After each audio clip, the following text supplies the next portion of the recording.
And we are live. Welcome to today's live session with me, Anna Salman, your conscious relationship designer, and I help women 40 plus to reconnect with themselves and their partner. And today I want to introduce to you probably the last self-help tool you'll ever need in your life. And I'm not saying this lightly because I'm convinced about it. It's simple, it's easy. And that's what we want in a self-help tool, don't we? But before I tell you what it is and how it works, I want you to know, how did it come about?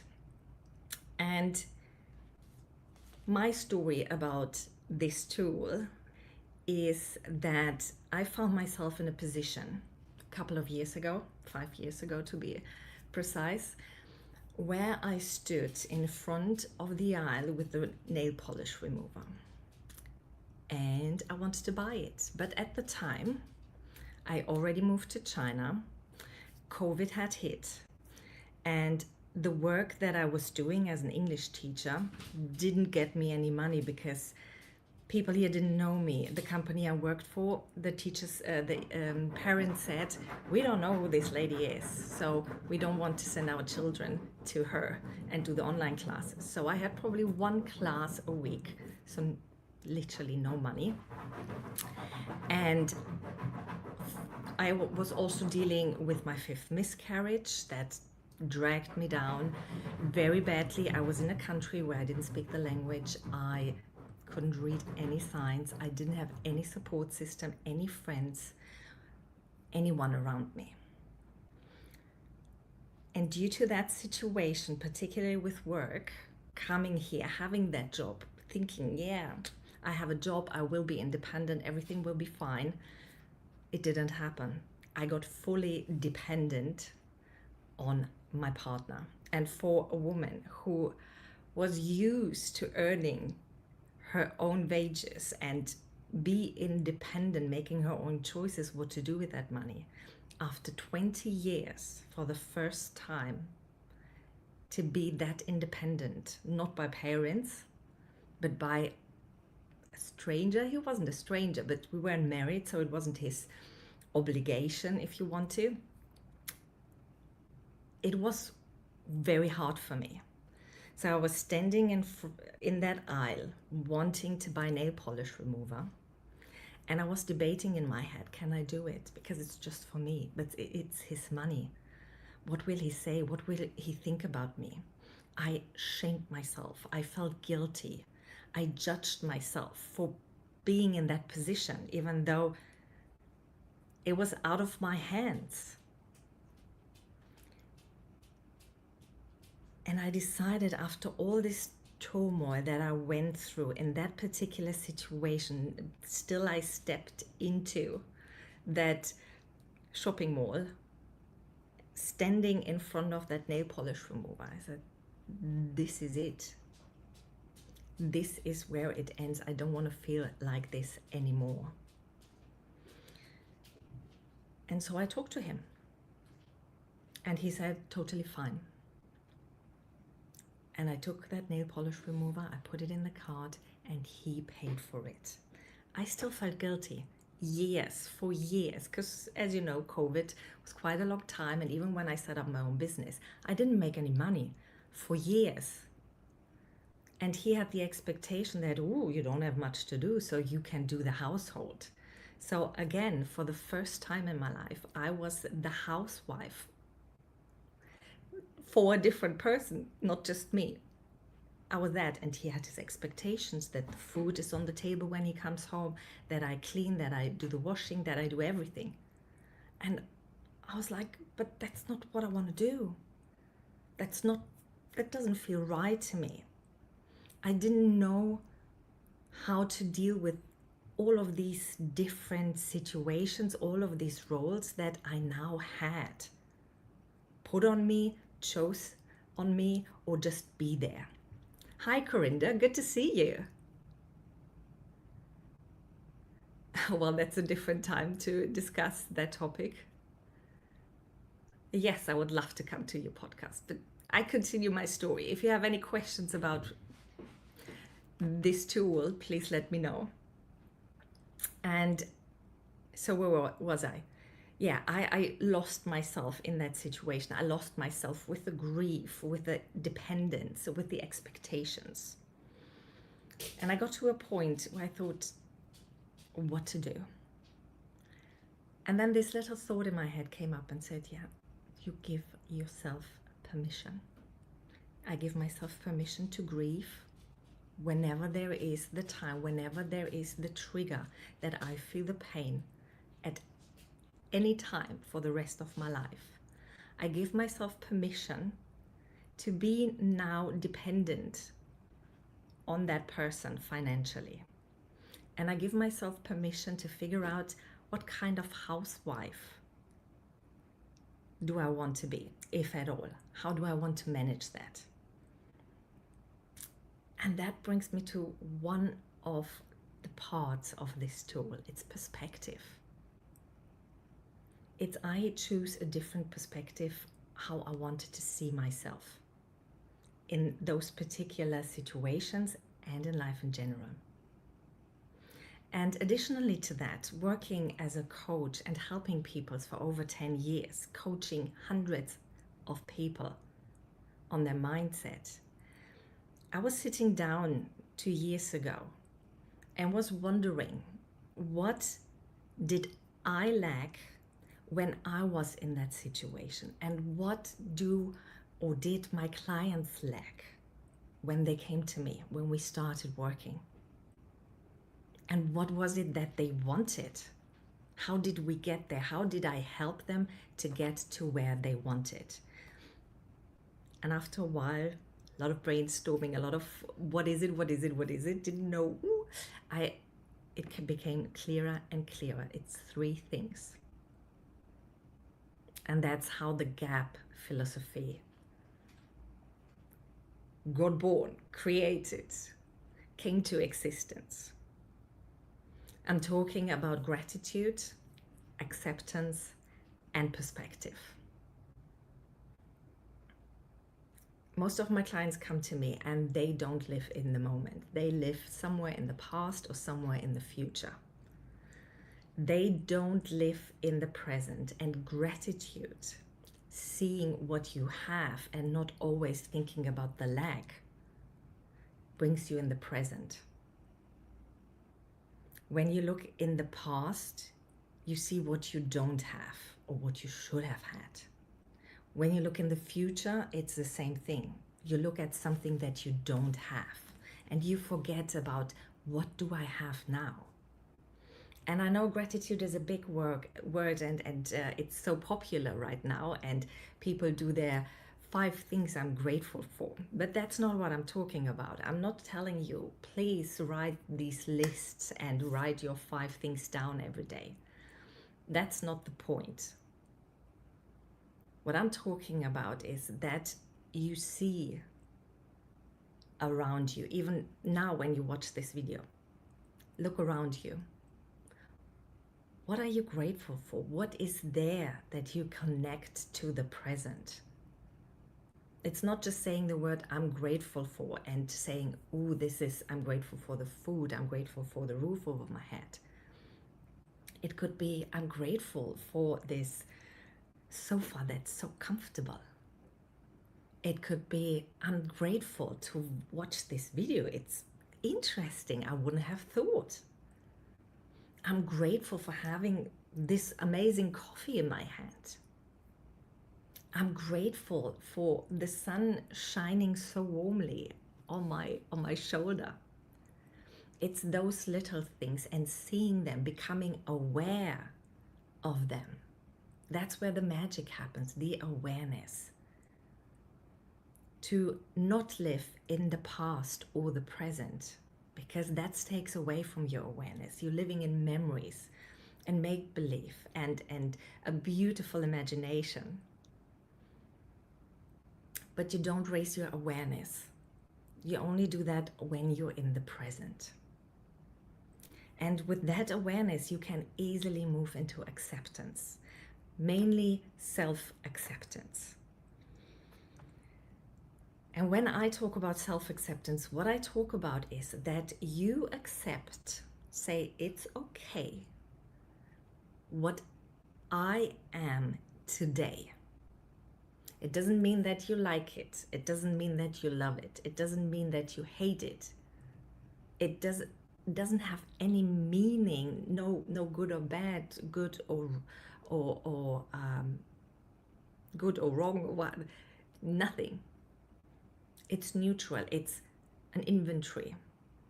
Let me explain it to you with a little. Imagine being in, what is it called now? Well, a little house in the middle of nowhere, and it's dark, and the next town is 5 kilometers away. You don't have a car, you don't have a bicycle, you don't know the area. So you're in this house and you're hungry. So you go to the pantry and you open up and you get everything that's eatable out. And now you have that inventory of what is. If you want something that's not there, well, you're not getting it. Not today. Today, this is what we're dealing with. This is what we have. The good, the bad, and the ugly stuff that you, amazing. I love to eat that. Stuff that you say, I don't know, maybe I can make something out of it. And stuff that you say, no, not at all. And that's okay. And this is you. The good, the bad, and the ugly. Everything makes you who you are. I want you to understand me. You are this variety. We all have that. A good side that we like, that we appreciate, that we want to show to other people. We have that bad side that we say, okay, it might not be that acceptable to society, etc.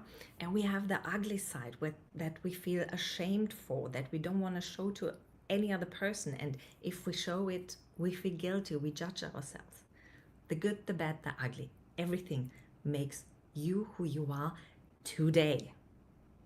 Now tomorrow, you can get up early and walk to the next town and buy new ingredients.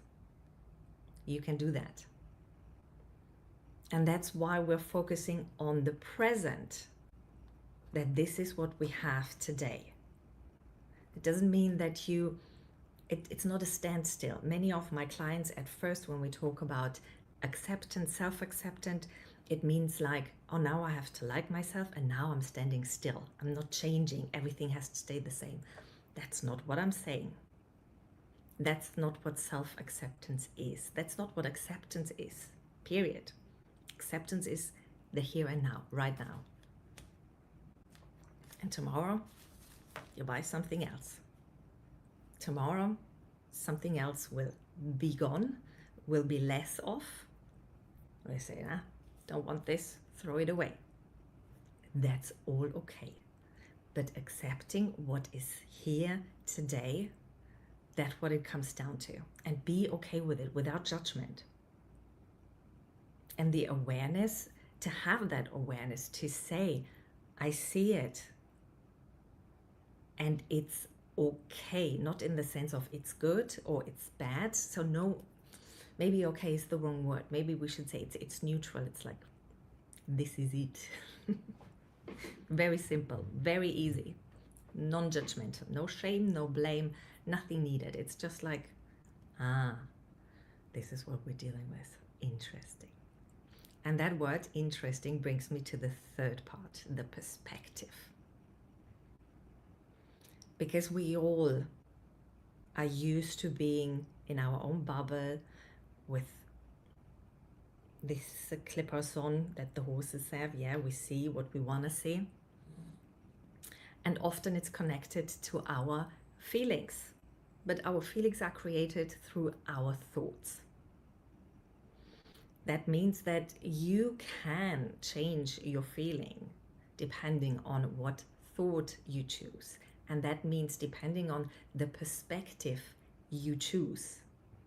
Now, in my case, with the story that I shared with you, I choose that it's okay to be where I am today, and what happens is my choice. I can stay in that mindset that I'm now the victim, that I am depending on financial support, that all these expectations are on me, or not. I could give myself permission to be overwhelmed by it. And I can also give myself permission to say, interesting. Wow, I'm overthinking again. Interesting. What a shit show. Interesting. Today I look in the mirror and I feel I look like a car accident. It's a change of perspective. Again, it brings you to the present. And it brings you to the awareness that, oh, this is going on. Interesting. We're not judging it. We're just letting it be. And we're letting our mind calm down. Because first of all, when you say interesting, when you notice something, you say interesting, your mind gets distracted. So when you become aware that you're in a spiral, that you're overthinking, that you're somewhere in the past, you say interesting. There I go, into the spiral of the past. And your mind gets distracted and comes back to the present. And you could say, well, thanks for that. That was interesting. I accept that. That's what I'm doing. It's all neutral. It's all without judgment, because there is no judgment needed. And you can do that. The gap, bridge the gap with the gap philosophy easily in any situations. I haven't come across a situation where you can't either use one of them, two of them, or all three of them, because all of them will bring you back to the present. And if you let go of the judgment that comes with the acceptance, say, yeah, I don't like the way I am, but I accept that this is who I am today, the one that doesn't like herself. Doesn't mean that you have to accept now everything that there is. Yeah, you can just accept that this is how you feel. Acceptance has different shapes, can be small or big, can be for little things or big things. The awareness, interesting. Today I am that person. Tomorrow, I'm a different one. Which one do I want to be? And GAP help my clients to move from overthinking to being calm in their personal life, in their relationships, in the quiet moments when they are by themselves. Because as soon as you come down back to the present, you experience your life in a different way. You become a better listener. You quieten, calm down. You slow down your reactions. It's mental, it's physical, it's emotional. When you're someone who says of themselves, I'm very emotional, coming back to the present calms you down. It calms your nervous system, it calms your body. And it interrupts your brain from running off into the past or into the future. So we talk about emotional control here. It's that simple. And you can do it with your brain, with your mind. And I know many people, when I do classes about emotional regulation and I talk about the brain, people tell me, no, you can't control emotions with your brain. But the thing is, they can support where you go with it. because that happens in your brain, that happens in your mind. You have the emotion, the body feeling, what's happening in your body, that's the emotion. And that signal gets sent into your brain. And there it gets filtered through your values, beliefs, your fears, your experiences, everything that happened to you up until that moment. And that creates the feeling. So when we talk about emotional regulation, we're not talking about the feeling that you feel overwhelmed. We're talking about what's happening in your body. Because the feeling of overwhelmed is interesting. And you bring yourself back to the now. You're not going on with your overwhelm to what is my next step? What should I do? I don't know what to do with it. So interesting. I don't know what to do now. And because it goes both ways, your body feeling the emotion sends a signal to your brain. Your brain also sends a signal to your body. Because we all know you can control what you're thinking, and it has an impact on your body. You know that. I'm not telling you anything new here. You know that. So when you bring yourself back to the present, it will calm your emotion. You're not thinking it away. You're just giving it time to breathe, and then you sit with that emotion. You're not trying to tell yourself, go away, or this isn't good. No, you bring back to the present, back to this moment, and this is what we're dealing with right now. That's the acceptance. So it's an all-rounder. And if you have any questions about it, please feel free to put it in the comments. Send me an email on anna@annathelman.com. And if you want to learn more, feel free to check out here with that code. Check out my program, Back to Me, with the gap, but also with many other things. We have the 3R process: recognize, reconnect, and rebuild, that takes you through all these steps easily. Because awareness is the first point. You need to recognize what you're actually doing.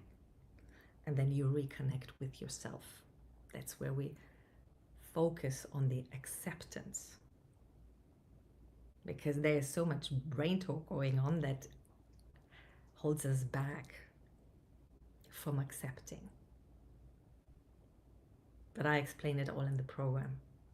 And then you rebuild your relationship with yourself, with your partner, with anyone else. So have a look, come join us. And with that, I finish my live session for today. I hope you have a wonderful day wherever you are. And I see you again next Tuesday, 1:30 p.m. China time. Bye-bye.